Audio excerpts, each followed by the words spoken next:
नमस्कार, double check में आपका स्वागत है। मैं हूं संकेत उपाध्याय। एक फिल्म जो 3.5 साल तक लटकी रही, एक फिल्म जिसका 3 बार नाम बदला, एक फिल्म जो सिनेमा हॉल में रिलीज ही नहीं हुई और एक फिल्म जो ओटीटी पर आई और 2 दिन में चंपत हो गई, यानी कि हटा दिया गया। इस फिल्म का नाम है सतलुज। इससे पहले इसके और भी कुछ नाम थे। दिलजीत दोसांझ इसमें हीरो की किरदार में है। एक ह्यूमन राइट्स एक्टिविस्ट की कहानी है और इसको लेकर के अब तमाम बातें हो रही हैं कि ऐसा कैसे है कि यह फिल्म में इतने बैर दिख रहे हैं कि इसको रिलीज ही नहीं करने दिया जा रहा है। और फिर एक सवाल उठता है कि कहीं भेदभाव तो नहीं हो रहा। एक फिल्म बॉक्स ऑफिस पर धुरंधर की तरह छा जाती है और दूसरी फिल्म कुछ इंपैक्ट ही नहीं बना पाती, उसको असर होने से पहले ही हटा दिया जाता है। इस पर एक वीडियो भी बनाया है मेरे पूर्व सहयोगी मित्र अरुण सिंह ने। आज वो हमारे साथ हैं। खबर बाय द झुमरू के नाम से आप उनका चैनल देख सकते हैं। बेहद प्रसिद्ध टेलीविजन पर्सनैलिटी हैं। तो अरुण, सबसे पहले तो आपका बहुत बहुत स्वागत डबल चेक में। कैसे हैं आप?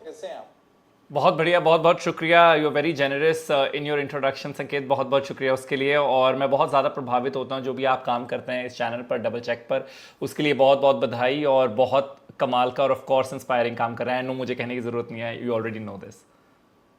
Thank you so much Arun. आपका एक वीडियो देखा जिसमें आपने एक तरफ धुरंधर का पोस्टर लगाया, दूसरी तरफ आपने लगाई ये सतलुज का पोस्टर और लिखा कि क्या ये भेदभाव है। सबसे पहले तो इससे पहले कि हम आपकी वीडियो की एनालिसिस में जाएं, मैं चाहूंगा कि आप दर्शकों को जरा ये बताएं कि ये हुआ क्या है। What is this controversy? एकदम बेसिक से शुरू करते हैं, क्या है? बेसिक से शुरू करते हैं। इस फिल्म की कहानी जो है एक तरह से 2022 से शुरू होती है। रादर इसकी कंट्रोवर्सी की कहानी साल 2022 से शुरू होती है, जब ये फिल्म जो है सेंसर बोर्ड के पास जाती है, सीबीएफसी के पास जाती है और वहां से कट्स जो हैं वो इंट्रोड्यूस किए जाते हैं। ये कट्स शब्द इस फिल्म के साथ जुड़ जाता है। वहां एसजीपीसी भी इन्वॉल्व होती है, Shiromani Gurdwara Prabandhak committee. Sikh organisation started to get involved and a lot of controversy erupted because of the number of cuts that were demanded. अब उसके बाद कई सारे चेंजेस कहे गए और रिलीज जो है वो इसका रोक दिया गया और कई दफा रोका गया। सबसे पहले फिल्म का नाम कल्लू कारा था, जिसका मतलब हत्याकांड हिंदी में। उसके बाद इसे पंजाब 95 किया गया और अब फाइनली जब ये ओटीटी पर आई तो सतलुज नाम से ये आई। अब रिलीज कई बार, जैसे मैंने कहा, रोका गया। उसके अलावा इंटरनेशनल लेवल पर भी कई प्रॉब्लम्स इस फिल्म को फेस करनी पड़ी। जैसे टिफ में ये प्रीमियर होने वाली थी, टोरंटो इंटरनेशनल फिल्म फेस्टिवल में, वहां से भी ये हटा दी गई और बिना किसी रीजन दिए गए। और अभी भी मुझे लगता है दर्शकों के मन में जो सवाल है या प्रॉब्लम है, या फिर हम जैसे लोग जो स्टोरी को क्लोजली कवर कर रहे हैं उनके मन में शंका सबसे बड़ी ये है कि रीजन क्या है। That's the biggest doubt and pain point at this point. And of course, second point is कि बाकी फिल्में जो पॉलिटिकल हैं या फिर जिसमें फैक्ट के साथ खेला जाता है, फैक्ट और फिक्शन की जो लाइन है वो ब्लर कर दी जाती है, तो वैसी फिल्मों को अलाउ किया जाता है। एंड समथिंग लाइक पंजाब 95 जो हिस्टोरिकल फिगर्स और फैक्ट्स पर बनी है उसे रोक दिया जाता है। अरुण, मैं चाहूंगा अगर आप थोड़ा सा इतिहास के पन्ने टटोल कर हमको ये बताना चाहें कि मुख्य रूप से इसमें समस्या क्या थी, इसको क्यों रोका गया, 3 बार नाम क्यों बदला और ये किसके ऊपर आधारित है ये फिल्म, क्या क्या कट्स? क्योंकि मुझे जो पता चला है कि करीब 127 तो कट लगाए पहले सेंसर बोर्ड ने और उसके बाद भी रिलीज नहीं की और उसके बाद फिर ओटीटी पर भी नहीं आने दी। तो अगर आप थोड़ा सा ये बताएं इस चीज के बारे में। जी, कहानी जसवंत सिंह खालड़ा जी की है। वो उन्हें ऑफ कोर्स एक शहीद के तौर पर देखा जाता है। वो एक रेगुलर बैंक एम्प्लॉय थे, लेकिन जब उन्होंने देखा कि उनके आसपास वो लोग जिनको वो जानते हैं, जिनके साथ वो बड़े हुए हैं, जो उनके रिश्तेदार हैं, जो उनके फ्रेंड्स फैमिलीज हैं, उनको टारगेट किया जा रहा है, वो एकदम से गायब होते जा रहे हैं, तब उनके मन में ये बात आई कि मुझे किसके बारे में रिसर्च करना चाहिए। ये बात जो है वो ऑफ कोर्स 94 की है, 1994 की। इनका अबडक्शन 1995 में होता है, लेकिन अबडक्शन या किडनैपिंग के पीछे की एक बड़ी वजह यह होती है कि 84 से लेकर 94 इस दशक के बीच में बहुत सारी इलीगल किलिंग्स पंजाब में होती हैं। और ये ऑफ कोर्स इंसर्जेंसी का दौर है, ये इमरजेंसी का दौर है पंजाब में। और ऐसे में कई टारगेटेड किलिंग्स भी जो होती हैं, कई ऐसे न्यूज़ रिपोर्ट्स हैं, कई ऐसे फैक्ट्स हैं पास्ट के जो इस बात का बयान देते हैं कि टारगेटिंग होने लग गई थी सिखों की। इवन वो सिख जो मिलिटेंसी में इन्वॉल्व नहीं थे, जो सेपरेटिस्ट मूवमेंट के साथ जुड़े नहीं थे, या जिनके वैसे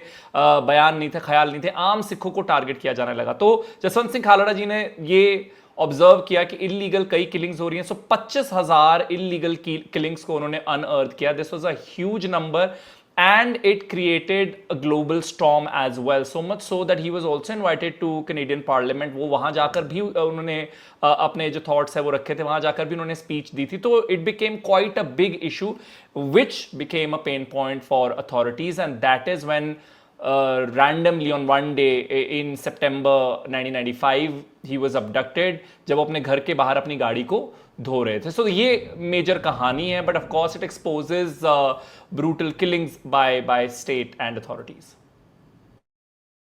अब इसमें जो 127 कट हुए और उसके बाद भी इसको रिलीज नहीं किया, अरुण मैं आपसे ये जानना चाहता हूं कि कोई वजह पता चली कि इसको रिलीज क्यों नहीं करने दिया? क्या इस फिल्म की जो स्टोरी लाइन थी, क्योंकि वो बहुत कॉम्प्लीमेंटिंग नहीं होती प्रशासन के लिए, both central as well as state government, इस वजह से नहीं किया? क्या ये इसलिए नहीं किया गया कि ये कहीं इंडिया को एक बुरी लाइट में दिखाए, ह्यूमन राइट्स के इश्यूज को हाईलाइट कर रही है, इस वजह से नहीं दिखाने दिया? इसको लेकर के कहा क्या जा रहा है, मैं आपसे वो जानना चाहता हूं।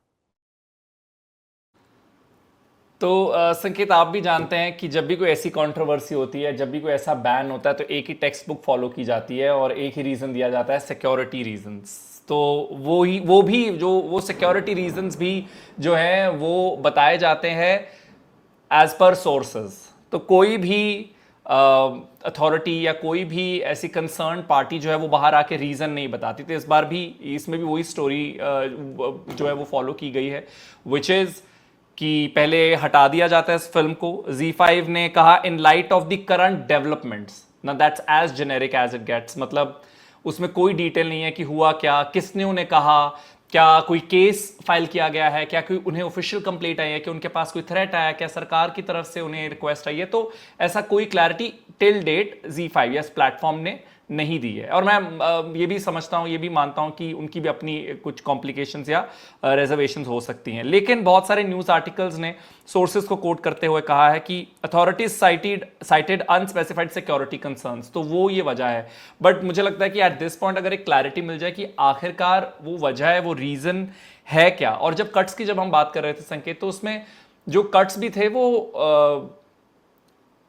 मुझे लगता है कि उससे फिल्म का वजूद जो है वो भी बदल जाता है। क्योंकि जब कट्स की बात हुई, मैं वो लिस्ट निकालने की कोशिश करता हूं, बट वो जो कट्स में कई जगहों पर पंजाब शब्द को भी हटाने का जो रिक्वेस्ट है वो किया गया था, या सजेशन है वो दिया गया था। सो आप मोटा मोटा आप अगर एक पंजाब की स्टोरी, जो पंजाब के एक एक्टिविस्ट की स्टोरी है, उसमें से अगर आप पंजाब वर्ड को रिमूव करवाना चाहते हैं, सो आप इन अ वे आप 127 कट्स भी दे रहे हैं, तो आप यही कहना चाहते हैं कि इसे रिलीज मत कीजिए।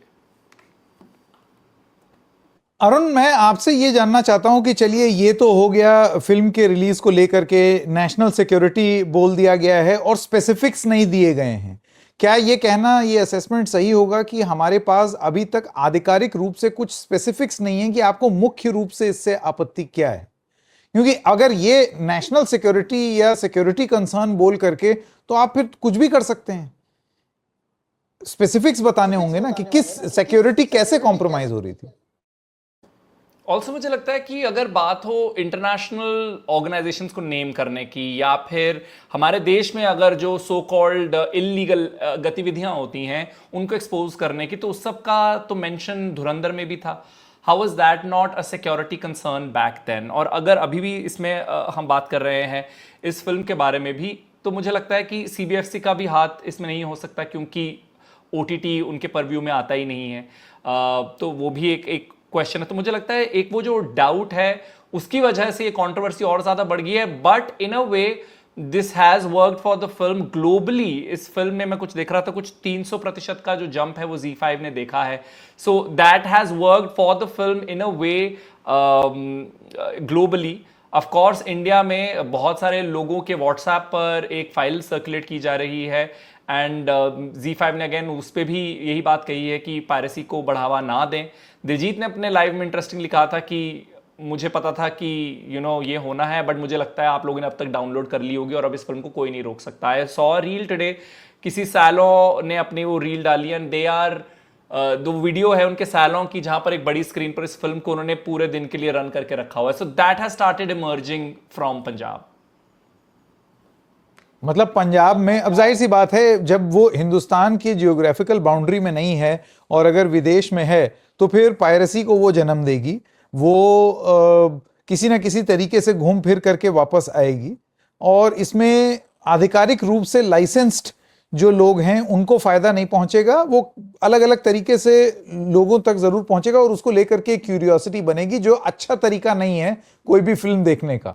पायरेटेड फिल्म देखना कोई बहुत महान काम नहीं होता है। लेकिन अब मैं अरुण आपसे ये जानना चाहता हूं कि इस फिल्म के निर्माता, निर्देशक और इसमें जो अभिनेता हैं उनकी तरफ से क्या कहा गया है। आपने दिलजीत के बारे में तो बताया, थोड़ा और डिटेल में उनके बारे में आगे भी बात करेंगे, लेकिन फिल्म से जुड़े हुए लोग हैं वो क्या कह रहे हैं।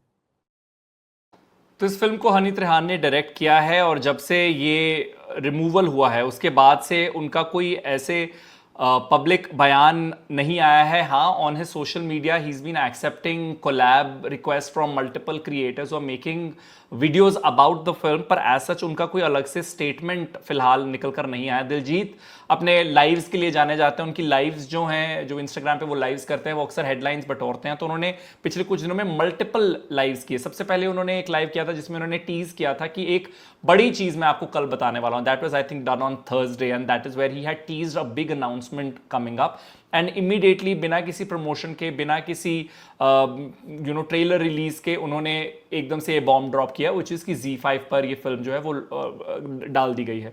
उसके बाद से दिलजीत ने बहुत सारे लाइव्स किए हैं और उसमें उन्होंने मल्टीपल चीज़ें कही है। सबसे पहले तो जब फिल्म रिलीज हो गई थी, then he was really happy and relieved in those lives, और जब फिर रिमूवल हुआ उसके बाद भी उन्होंने ये इस तरीके से जो लाइव्स हैं वो किए थे। तो स्टेटमेंट वाइज एज सच अभी सिर्फ दिलजीत की तरफ से मल्टीपल इंस्टाग्राम लाइव्स किए गए हैं। Again, no interviews from Honey Trehan as well. A lot of creators और journalist are pushing their old interviews with Honey for sure, but no fresh take has really come from Honey at the moment. The film is produced by RSVP, जो production house है, तो उसकी ओर से भी अभी as such कोई statement I don't see on their social media. But दो जो पोस्ट खास तौर पर इस रिमूवल को लेकर किए वो Z5 ने किए, जहां पर सबसे पहले उन्होंने रिमूवल की बात की और उसके बाद उन्होंने कहा कि जो पायरेसी है उसको ना बढ़ावा दिया जाए। And it was a very short message where they said we are doing our bit to bring Sutlej back, please do yours, don't support piracy. Arun, अब जरा सा एक तुलना कर लेते हैं, और तुलना है जैसे कि आपने अभी उसकी तरफ इशारा भी किया कि अगर आप कुछ ऐसी चीज बता रहे हैं जो कि ऐसी गतिविधि है जो आम तौर पर जिसे कहते हैं ना, लीगल चैनल्स को प्रमोट नहीं करती, कि देश कुछ कर रहा है जो आधिकारिक रूप से नहीं है लेकिन देश हित में है या कुछ। तो हमने देखा था धुरंधर तो इससे भरी हुई है इन रेफरेंसेस से। वो बात अलग है कि ये दिखाने का प्रयास था कि पाकिस्तान के अंदर हो रहा है वो सब, और यहां पर ये हिंदुस्तान के अंदर इस तरीके के जो लोगों का गायब हो जाना, उसका उल्लेख था।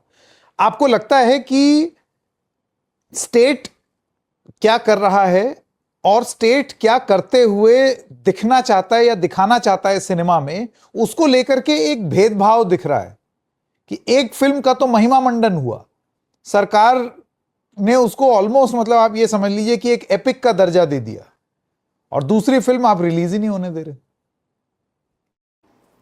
मुझे लगता है कि उसकी सबसे बड़ी वजह ये रही होगी कि उसमें फिक्शन बहुत ज़्यादा था। ऑफ कोर्स उसे फैक्ट्स की तरह बेचा गया, पर फिक्शन बहुत ज़्यादा था। Maybe that was maybe smart way to push it, and उस तरीके से हर कोई उस फिल्म को आगे बढ़ा भी रहा था। जहाँ तक इस फिल्म की बात है, इट इज़ मोर और लेस लाइक अ डॉक्यूमेंट्री। कुछ भी ऐसा नहीं है जो अभी पब्लिक रिकॉर्ड में नहीं है।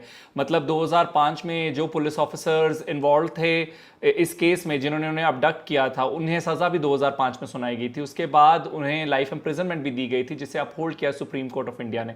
सो there is no such thing, no कुछ ऐसा दिखाया नहीं गया है फिल्म में जो एक्चुअली पब्लिक रिकॉर्ड में अवेलेबल नहीं है। तो मुझे लगता है वहाँ एक कंपैरिजन जो है, और वहाँ जो पिंच कर रहा है जो पंजाबी ऑडियंस को, वो ये वाला पॉइंट है। Not only Dhurandhar, I think अगर केरला स्टोरी के साथ भी देखें हम, उनका सबसे पहला जो पॉइंट ही ये था कि 32,000 महिलाओं को आईएसआईएस में रिक्रूट किया गया, और उसके बाद जब कोर्ट ने जब कोर्ट इस पूरी सीन और पिक्चर में एंटर होता है, तो उसके बाद उन्होंने कह दिया कि ठीक है हम इसे रिमूव करेंगे, and then it became about a story of 3 women. From 32,000 to 3 women. Whereas here, 25,000 illegal killings were unearthed by him.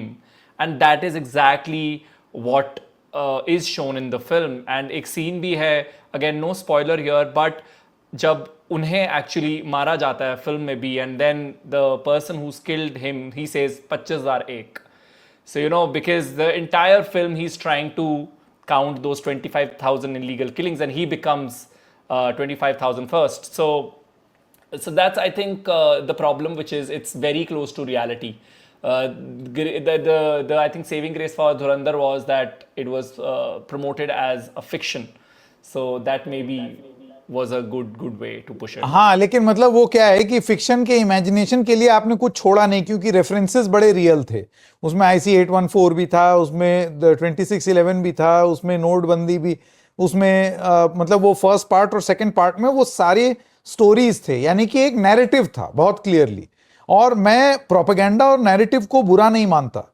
मेरा ये कहना है कि अगर आप हर फिल्म को ऑडियंस के पैमाने पर जज कीजिए, ना कि उसके प्रोपेगेंडा होने पर जज कीजिए। तो दिक्कत बस यही है कि आप एक प्रोपेगेंडा को प्रमोट कर दें और एक और किसी फिल्म, भले ही वो किसी और का एजेंडा या प्रोपेगेंडा हो, उसको आने ही ना दें नेशनल सिक्योरिटी के नाम पर। ये एक थोड़ी सी विचित्र बात हो जाती है। और इसी से जुड़ा हुआ मेरा आखिरी सवाल, Arun, Diljit Dosanjh doesn't have the best of equations as if were with the powers that be. तो आपको लगता है कि कहीं ये भी एक वजह हो सकती है? उनकी पिछली कंट्रोवर्सीज अगर आप देखें, उनकी एक और फिल्म जिसमें एक पाकिस्तानी महिला अभिनेत्री थी, वो हिंदुस्तान में रिलीज नहीं हुई। इससे पहले भी उनकी तमाम और फिल्में हैं, उनके कुछ कमेंट्स हैं जो सरकार को रास नहीं आए। तो आपको लगता है कि इतिहास वो भी है फिल्म के अलावा? ऑफ कोर्स एक बैकग्राउंड तो है ही, बट मुझे लगता है कि ओवर द इयर्स दिलजीत ने बहुत सारे चेंजेस जो हैं अपने पब्लिक पर्सोना में वो भी लेकर आए हैं। ऑफ कोर्स मुझे लगता है कि अथॉरिटीज़ के साथ उनका ना बनना, उनकी मतलब बात ना बनना, या फिर उनका इक्वेशन ठीक ना होना, उसके पीछे बहुत सारी वजहें हैं। और ऑफ कोर्स उसकी शुरुआत फार्मर्स प्रोटेस्ट के साथ होती है, जहाँ पर रूलिंग गवर्नमेंट के अगेंस्ट वो प्रोटेस्ट था, और उनका इस प्रोटेस्ट को सपोर्ट, और वहीं से जो है एक कहीं ना कहीं जो पेन है उनके लिए वो शुरू होती है। और उसके बाद ऑफ कोर्स जब वो बहुत बड़े बन गए, उनके कॉन्सर्ट्स सोल्ड आउट होने लगे, वो एक ग्लोबल नाम की तरह इमर्ज हुए, उसके बाद भी उनके कॉन्सर्ट्स पर भी काफ़ी जगहों पर रोक लगाएगी, ये कहते हुए कि इनके गानों में शराब को प्रमोट किया जाता है। तो इस तरीके के रीजंस थे। लेकिन उसके बाद मुझे लगता है कि दिलजीत का पैटर्न, दिलजीत का पब्लिक पर्सोना काफ़ी चेंज होता रहा, और ये ऑडियंस के लिए भी शॉकिंग था। सबसे पहले वो प्रधानमंत्री नरेंद्र मोदी से मिले, so that was of course big shocker for a lot of his Punjabi audience as well, and specially people who supported him during the farmers protest. तो पहला वो रहा। उसके बाद हाल फिलहाल में जब उनसे प्रोटेस्ट के बारे में एक लाइव में किसी ने पूछा, तो उन्होंने कहा कि मुझे प्रोटेस्ट से दूर रखो, I am an artist, keep me out of this. So it's and I think I'm not trying to blame him for this, or I'm not trying to point any fingers at him. A lot is at stake, and वो एक soft target भी बहुत ज़्यादा बन जाते हैं। But मुझे लगता है कि मैं भी इस कारण को समझने की कोशिश कर रहा हूँ कि आखिरकार इस बैन के पीछे की वजह होगी क्या, क्योंकि ये हुआ जितना भी है 90s में, जब पंजाब में कांग्रेस की सरकार थी, और इस वक्त मौजूदा सेंट्रल गवर्नमेंट जो है वो बीजेपी की है। So I don't know what exactly is the reason जिसकी वजह से इस फिल्म को रिलीज़ नहीं होने दिया जा रहा। दिलजीत की अगर बात करें तो बहुत कम अब उनकी पॉलिटिकल इन्वॉल्वमेंट भी है। So I am not really sure if we can say that has led to this treatment towards the film. मेरा आखिरी सवाल अरुण जी, आपको लगता है कि ये एक, क्योंकि अभी Punjab is going to polls, चुनाव होने वाले हैं वहां पर, आपको लगता है ये सारी चीजें चुनावी मुद्दा बनेंगे, या फिर वो और ही कुछ दिल्ली का शब्द अगर मैं इस्तेमाल करूं तो और भसूड़ियां हैं अभी। मुझे लगता है और भसूड़ियां हैं जिसमें बहुत जो पंथिक पॉलिटिक्स है वो काफ़ी एक्टिव हो चुकी है। तो that I think a lot, another word which I would want to use is कलेश, और बहुत सारे कलेश बाकी हैं। तो मुझे लगता है कि वो पंजाब की पॉलिटिक्स उस तरीके से हमें डिसअपॉइंट नहीं करेगी। देयर आर मेनी एलिमेंट्स, और ये जब ठंडा पड़ जाएगा इशू तो I am sure there is more coming up. लेकिन अभी कोई भी अंदाजा नहीं है ना हमको कि ये कब ओटीटी पर रिलीज होगी। मतलब Z5 का तो ये कहना है कि trying to bring it back, but वही प्रॉब्लम वही है कि एम्बिग्विटी इतनी ज़्यादा है, पता नहीं है गई क्यों, पता नहीं आएगी कब और आएगी भी या नहीं। तो उस तरीके की कोई क्लैरिटी नहीं मिल रही है। बट आई एम श्योर बहुत सारी ऑडियंस ने ऑलरेडी उस फिल्म को Z5 पर देख ही लिया था, क्योंकि 24 आवर्स तो एटलीस्ट वो रही ही, रादर मोर देन 24 आवर्स, 2 दिन लगभग वो फिल्म जो है वो प्लेटफॉर्म पर रही। तो या और अभी भी बहुत सारे लोग जो VPN का भी इस्तेमाल करके देख पा रहे हैं। सो उस तरीके से बट मुझे लगता है कि उस इंतज़ार में अभी रह सकते हैं कि Z5 पर ये लौटे, एंड मोर और less it will be a symbolic win for may be the project. बहुत बहुत धन्यवाद अरुण सिंह। अगर आप लोगों ने अरुण का चैनल सब्सक्राइब नहीं किया है, खबर बाय द झुमरू उनका चैनल है, बहुत शानदार इन डेप्थ एनालिसिस करते हैं। मुझे उनके बोलने का तरीका, जिस तरीके से उनकी प्रस्तुति की शैली है, वो हमेशा से बहुत पसंद आई है। तो अगर आपको भी देखना है तो प्लीज़ उनके चैनल पर जाएं, उस चैनल को सब्सक्राइब करें, और आपको बहुत अच्छा और इंटरेस्टिंग पर्सपेक्टिव और बहुत ही इंटरेस्टिंग तरीके से प्रस्तुत किया हुआ पर्सपेक्टिव वो आपको दिखेगा। बहुत धन्यवाद। शुक्रिया संकेत, it means a lot, thank you very much.